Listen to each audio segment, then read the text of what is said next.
Айқап журналының шығу тарихы әрден басталады.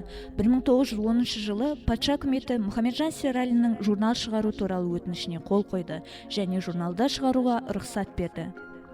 1911 жылы қаңтар айында Троицк қаласында қазақ тарихындағы алғашқы журнал Айқап жарыққа шықты. Қостанайлық журналист Ужгин Мұхамеджан Сералиннің қоғамдық саяси өмірбаяны туралы баяндай келіп, ең басында демократиялық бағыттағы орыс және қазақ тілдерінде жарық көретін басылым шығару ойда болғанын айтады. Мұхамеджан Сералиннің оның қазақ бөліміне, ал журналист Ильминский орыс бөліміне редакторлық етуі ұйғарылады.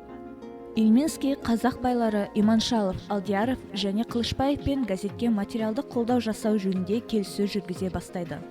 Мұны естіген Мұхамеджан Сералин аталған байлар қаржыландыратын басылымда жұмыс істемейтінін, оның үстінде олардың тапсырыстарын орындамайтынын айтқан. Сөйтіп, алғашқыда екі тілде жарық көруге тиісті газет шығару жоспары аяқсыз қалады. Мұхамеджан Сералин болса Айқап журналын шығаруға қам жасайды. Журналдың жарық көруі үлкен серпіліс туғызады. Өйткені қазақ қоғамында бұрын-соңды мұндай идея жүзеге аспаған еді. Оренбургский край газетінде осыған орай мұсылман баспасөзі деген мақала жарыққа шығады. Айқап патша үкіметінің бақылаушы органдарының назарында болды.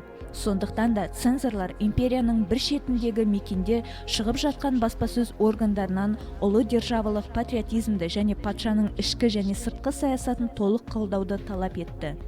Жандарм цензоры полковник Кучин осы орайда айрықша белсенді болды. Айқапты бақылап отыруда соған тапсырылған болатын. Ужгиннің айтуына қарағанда, ол жер бөлушілердің шеттен шыққан әрекеттері туралы сын материалдарды қырқып тастап отырған. Қазақ тіліндегі алғашқы газеттердің барлығы дерлік сол тұстағы Туркестанские ведомости және Акмолинские областные ведомости газеттерінің қосымша ретінде ғана басылған болса, Ахмет Байтұрсынов секілді ұлт зиялыларының алғашқы мақалалары прогрессивті бағытта шыға бастаған Айқап журналында жарық көру мүмкіндігіне ие болды. Оған Сералиннің игі әсері болғаны даусыз. 1915 жылдың екінші жартысынан бастап Айқап шығуын тоқтатты.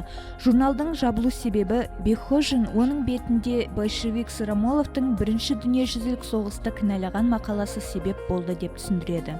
Бұл үкімет тарапынан ашу-ыза туғызса, Мұхамеджан Сералиннің өзі де Сібірге айдалып кете жаздап аман қалған.